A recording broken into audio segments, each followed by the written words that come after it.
Ah, ça ouais. me fait plaisir de pouvoir parler. Donc Sidi Larson, vous venez de Toulouse en fait au départ. En tout cas, vous êtes formé là-bas. Tout a commencé là-bas. Je vais essayer de parler plus fort si vous m'entendez bien. Alors, vous êtes formé en 88. Vous avez déjà 7 albums derrière vous. Là, ça va être le 8e, que la lumière soit. J'ai envie de vous demander déjà par rapport à cet album, comment vous avez travaillé comparé à l'autre, On va tous crever. Est-ce que ça a été différent au niveau de l'écriture? Est-ce que, bon, c'était pas la même période, c'était en 2019, hein, par là. Est-ce que vous avez pris plus de temps, vous avez voulu prendre plus de temps pour écrire cet album? Disons que c'est vrai qu'il s'est passé quand même 5 ans avant qu'on sorte quelque chose de nouveau. Parce qu'en fait, au milieu, il y a eu le Covid. Et pendant le Covid, on ne s'est pas forcément senti de l'inspiration en fait, d'écrire. On voulait surtout prendre du recul sur la situation. Et on était. On va tous crever venait de sortir il n'y a même pas un an. Et en fait, on n'a fait qu'une dizaine de concerts et après, on est parti en confinement. On ne voulait pas partir sur quelque chose de nouveau. On avait quand même envie de défendre cet album. On était content, quoi. Donc, on allait passer tout ça. On a vraiment fait la tournée entière d'On va tous crever. Et avec l'arrivée de Marvin et la fin de la tournée, en fait, c'est là où on s'est senti à l'unanimité, à l'envie de composer et de faire des choses nouvelles à ce moment-là. Mais on va dire que l'inspiration a commencé à naître fin 2022, quoi. Après, on s'est vraiment activé en 2023, mais sinon, c'est vraiment en 2022 qu'on a commencé à composer. Et après, pour ce qui est de la méthodologie, on a fait, en tout cas, à peu près comme pour On va tous crever, c'est-à-dire qu'avec Bim, Marvin et moi, on s'est fait des ateliers instrumentaux. Et après, Viber et Didou faisaient des ateliers chant, où nous, on leur envoyait les instrus, ils nous envoyaient le chant, et après, on bossait ensemble sur la globalité.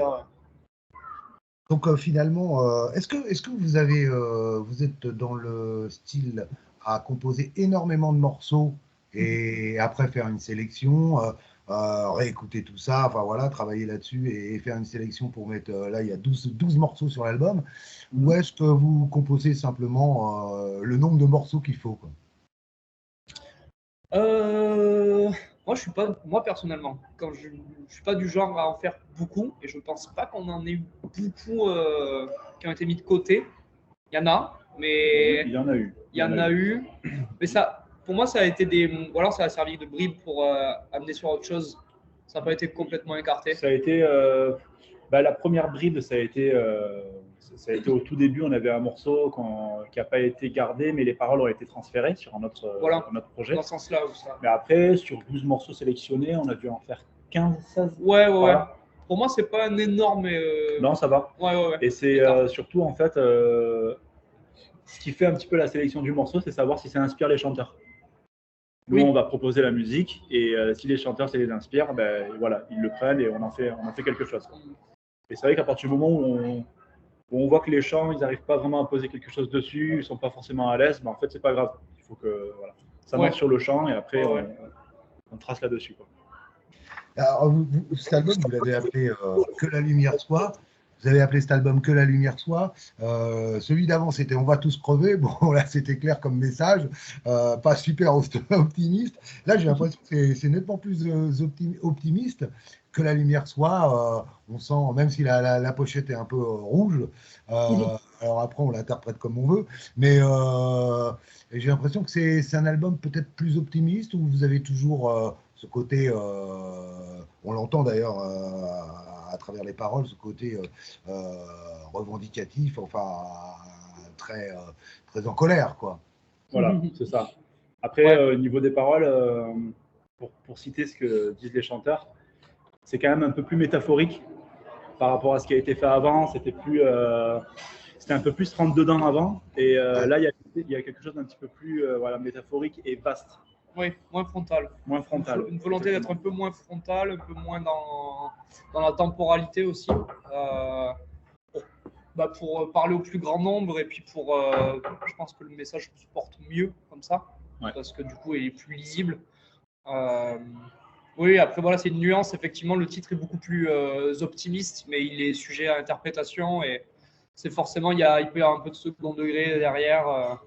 C'est vaste et c'est ce qu'on voulait que chacun y voit un peu ce qu'il veut, quoi.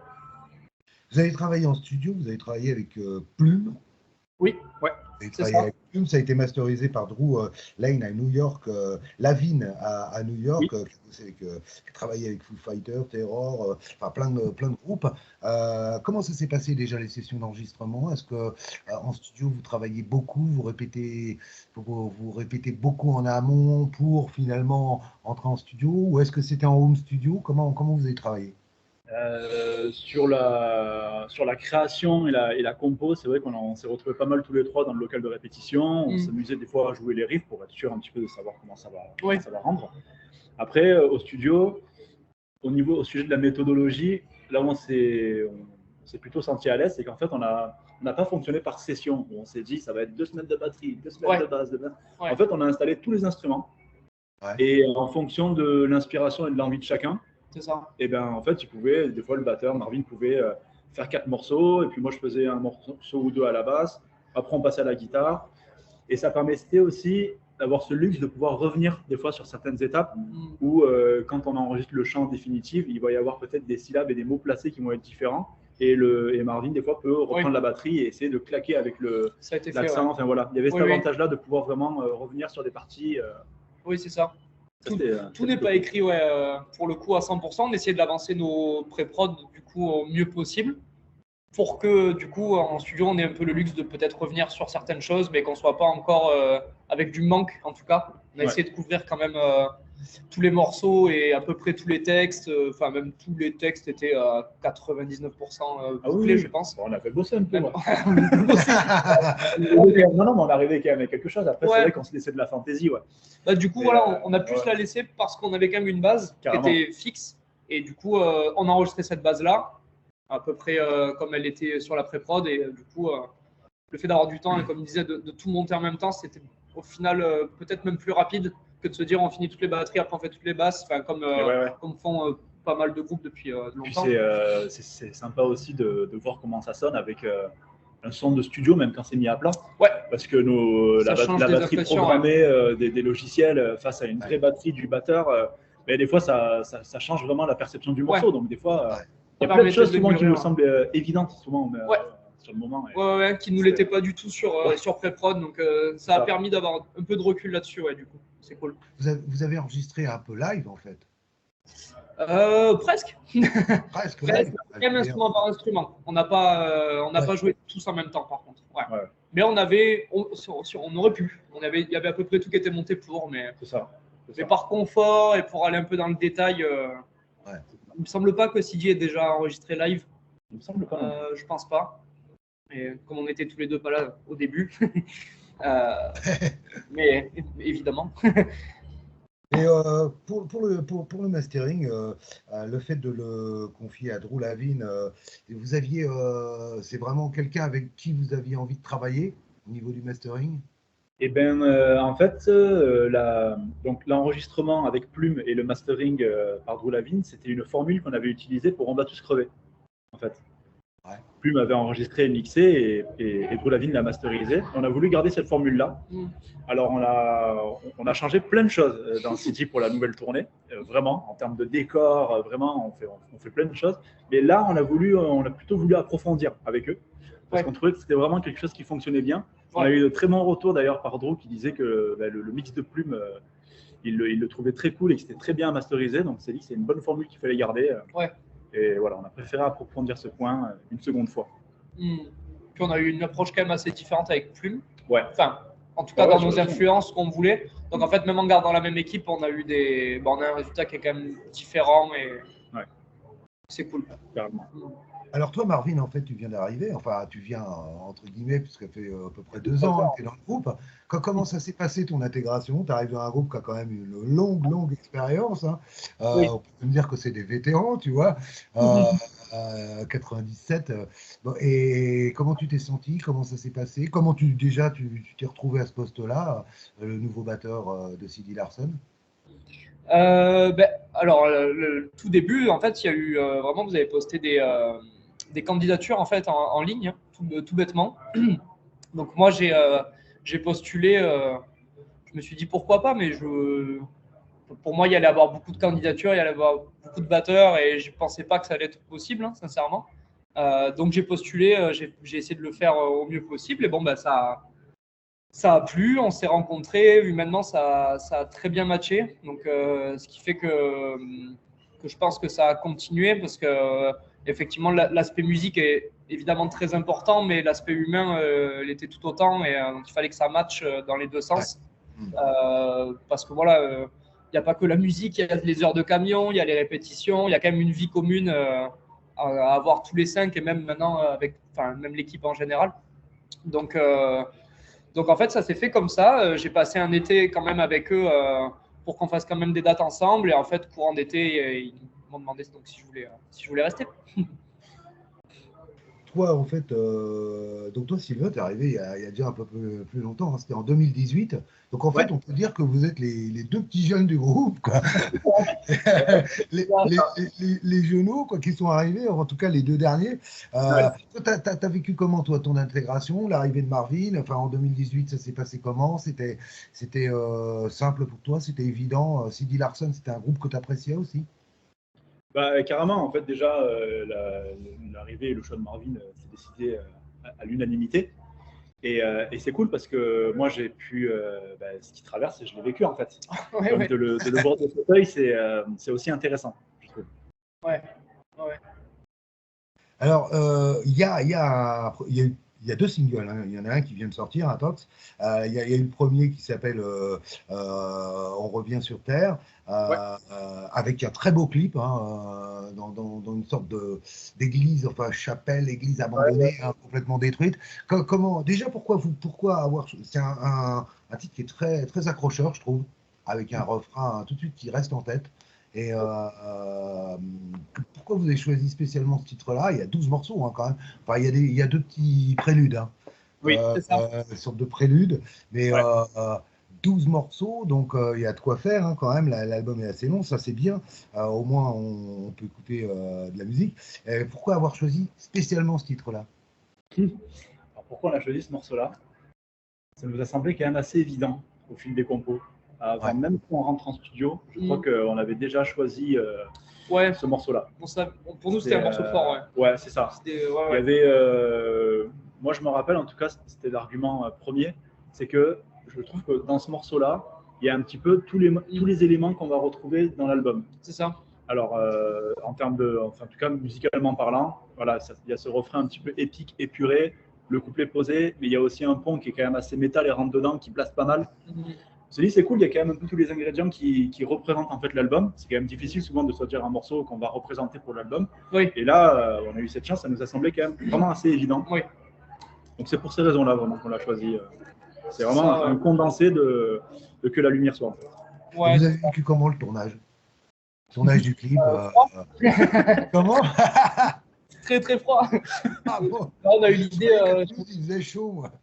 Eh ben ouais, parce que c'est sorti après, mais en fait on a tourné.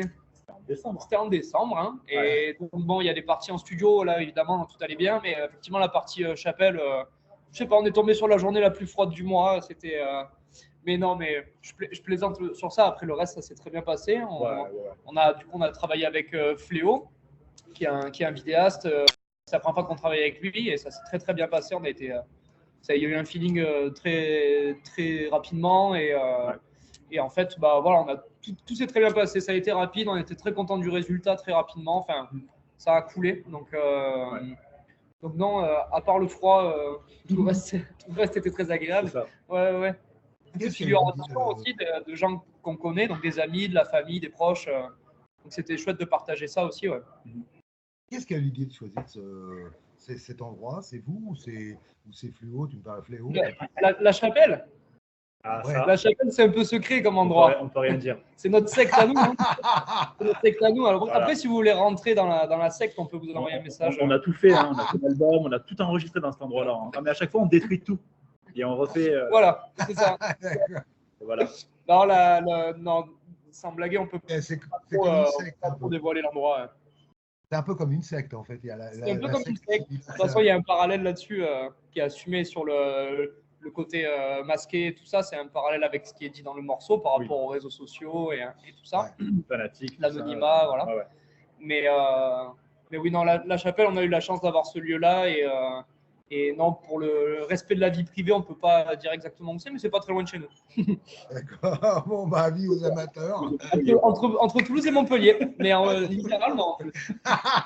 Donc voilà, ça c'est un jeu pour cet été. Voilà, trouver la chapelle. Trouver la Carrément. chapelle. Ça m'a fait comme ça.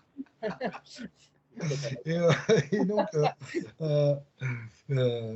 prochain single, prochain, il est sorti, hein, Intox. Ah, il sort vendredi. Tox, il sort vendredi, ouais. Ouais, le 29. Voilà, alors il y a un clip, il y a. Comment ça se passe où c'est un.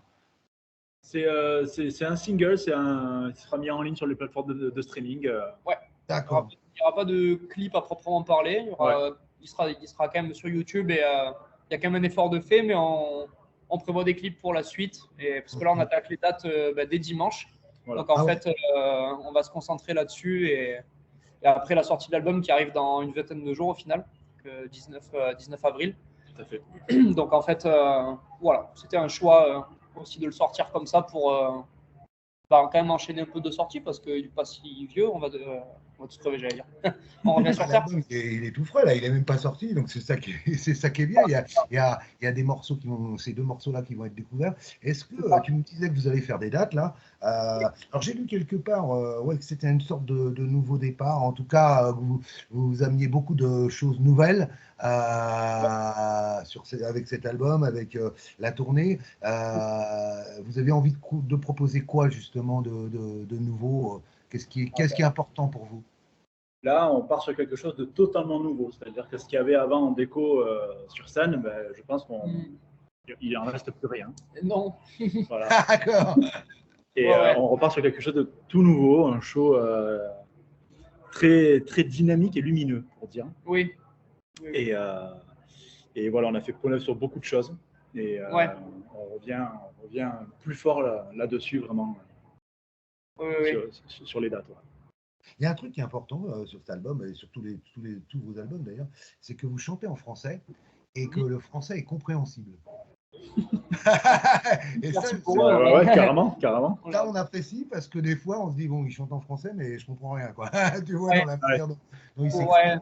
Ça, c'est important, justement, que les gens captent bien les paroles. Après, je suppose qu'on peut les retrouver partout, mais captent bien les paroles, les refrains, etc. C'est vraiment. Est-ce que c'est pas, quelque part, une trademark, marque de fabrique? Je pense. C'est un souhait de notre part, mais je pense que c'est un souhait de Sidi depuis toujours. Peu importe les styles qu'il y a pu avoir, je pense que c'est une constante. Il y a toujours eu du chant en français qui voulait porter un message. Ça a toujours été comme ça. Je pense que ça le sera toujours. Donc oui, il y avait aussi une volonté, effectivement, comme on parlait tout à l'heure de On revient sur terre. Effectivement, il y a un refrain qui est quand même assez ouvert, compréhensible, accessible. Il y aura de tout dans l'album, mais il y a quand même cette volonté-là d'avoir un texte qui peut se comprendre par le plus grand nombre. Et oui, ça se veut dans le mix, dans la façon d'interpréter, même pour les lives, pour les concerts. Et ouais, complètement. Puis même dans la comment dire, la façon dont on a approché les chansons, en fait, la composition, on n'imaginait pas en disant, voilà, la compo elle va être comme ça, il y a un gros riff comme ça tartine, c'est trop bien. Même si des fois, c'est quand même un petit. C'est vrai qu'à chaque fois, on se disait, comment va se poser le chant à cet endroit-là? Est-ce que ça pollue pas trop? Est-ce qu'il faut vraiment qu'en fait le chant puisse avoir cette place à cet endroit-là? Et quitte à retravailler le morceau, en fait, une fois que le chant est arrivé, vous pouvez le récupérer en disant, en fait, voilà, le chant apporte ce qu'on avait envie de remplir dans un morceau. Donc, des fois, il y avait des passages de guitare lead qu'on enlevait, des breaks, etc., pour laisser un maximum de lisibilité en fait, à la compo. Et c'est peut-être pour ça que le chant, du coup, ressort bien. C'est parce qu'en fait, musicalement, on a essayé, en tout cas, de le mettre en valeur. De servir.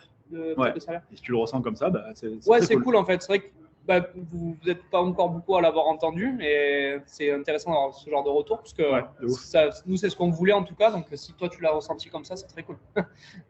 Ah ouais, complètement. Ouais. Au niveau des, alors je sais que c'est pas vous qui écrivez les textes, hein, mais est-ce que vous vous sentez proche de tous ces textes-là qui traitent de différents sujets, on va dire sociétals, hein, en tout cas qui traitent aussi de l'injustice face à l'injustice, la réaction face à l'injustice. Est-ce qu'il y a des textes qui vous interpellent plus que d'autres sur cet album? Je pense que tout le monde a des affinités, enfin, plus que d'autres. Déjà, Mais, tous les textes ont été validés par tout le monde. Voilà. On a tous, pour le coup, voilà. c'est des sujets. On est tous voilà, OK là-dessus. Après, il peut y en avoir forcément à chacun des textes et des phrases qui peuvent un peu plus impacter certains. Oui, voilà, ouais. Après, c'est vrai que c'est des sujets qu'on aborde tous les 5. Je pense que la plupart des sujets sur lesquels on débat beaucoup et on échange beaucoup. Donc, effectivement, eux sont bons là-dedans et les mettent en forme. Mais oui, c'est des sujets qu'on partage, des avis qu'on partage. En tout cas, tous les 5, ça c'est certain. Ouais. Alors, il y a un truc super important qui s'est passé en 2022, c'est la fête. Alors, toi, Marvin, tu n'étais pas là, mais enfin, si, peut-être, je ne sais pas. Finalement, 2022, vous avez fêté les 25 ans de Cindy Larson. C'était avec Black Moon A, d'ailleurs, qui sort aussi un nouvel album, d'ailleurs, et Charlotte. Comment vous avez vécu? C'était au Bikini de Toulouse. Comment vous avez vécu ce moment, quand même, qui est 25 ans d'existence? C'est quand même quelque chose. Ça se fête, comme on dit. C'est clair. C'est clair. C'était génial. C'était immense. Ouais. C'était vraiment immense. C'était le point culminant de la tournée. En plus, c'était arrivé, voilà, c'était vraiment les dernières dates. En plus, on est arrivé en tout cas sur les dernières dates de la tournée. On l'attendait bien, ouais. Et c'était excellent, quoi. Ça a fini complet en plus. La soirée, c'était magique. C'était magique, vraiment. Ouais. Il y a eu des choses importantes. Vous avez joué aussi, toujours en 2022, à Toulouse, le 4 juin. Vous avez joué avec Mass Hysteria, Ultra Vomit, Tagada Jones, le gros 4, comme on dit. Ça aussi, et c'était pas n'importe où, je crois que c'était au Zénith. Donc, je crois aussi que ça a dû être un beau moment pour le groupe. Ouais, carrément, ouais. C'est vrai qu'on a eu la chance de pouvoir jouer au Zénith de Toulouse. On a quelque chose qu'on a appris un mois avant d'y jouer. Ouais. Ça a été intense, même en termes de préparation et tout. Parce qu'avant, on fonctionnait avec des vidéos sur scène. On a 2 écrans à chaque fois qui mettaient les vidéos. Et le Zénith, c'était qu'un seul grand écran. Ouais. Et il fallait en un mois faire un travail pour adapter toutes les vidéos et tout. Qui au final, bon, ça n'a pas marché, pour les problèmes techniques. C'est comme ça. Tout était bon. Tout était bon, mais bon, voilà, la technique fait que, voilà. Enfin, des problèmes techniques, en tout cas de branchement, tout ça, mais bon, c'est pas grave. Et ce qui fait que, bon, ça ne nous a pas empêché de passer une excellente soirée quand même dans ce Zénith toulousain. Et vraiment, c'était très, très cool. Est-ce que, quelque part, c'est pas une forme de reconnaissance, finalement, voilà, quand on arrive à jouer au Zénith, quand on fête ses 25 ans, qu'on regarde tout le parcours du groupe, quand même, qui est énorme. Il n'y a pas tant de groupes que ça qui sont toujours là, enfin de cette époque-là. Il y en a quelques-uns. Black Moon A, c'est le bon exemple aussi. Ça fait beaucoup d'années qu'ils sont là. Et je veux dire, est-ce que c'est une forme de reconnaissance? Comment vous voyez ça, vous, de votre côté, à l'intérieur du groupe? Ouais, je pense que c'est ça, ouais. C'est vraiment comme la reconnaissance. De voir que le CD Fest au début ça a été pour les 20 ans, ça a été pour les 25 ans. Là on décide de le refaire parce qu'en fait on voit que le CD Fest devient voilà, c'est approprié comme un festival. C'est plus l'anniversaire de CD ou quoi, ça devient vraiment une marque en quelque sorte. Et donc on le refait cette année. Les gens sont très très contents aussi. Donc c'est quoi? C'est le 19 octobre 2024. 19 octobre, ouais. Et puis, il n'y a pas d'anniversaire cette fois-ci. Là, il n'y a pas encore d'anniversaire. Pas officiel.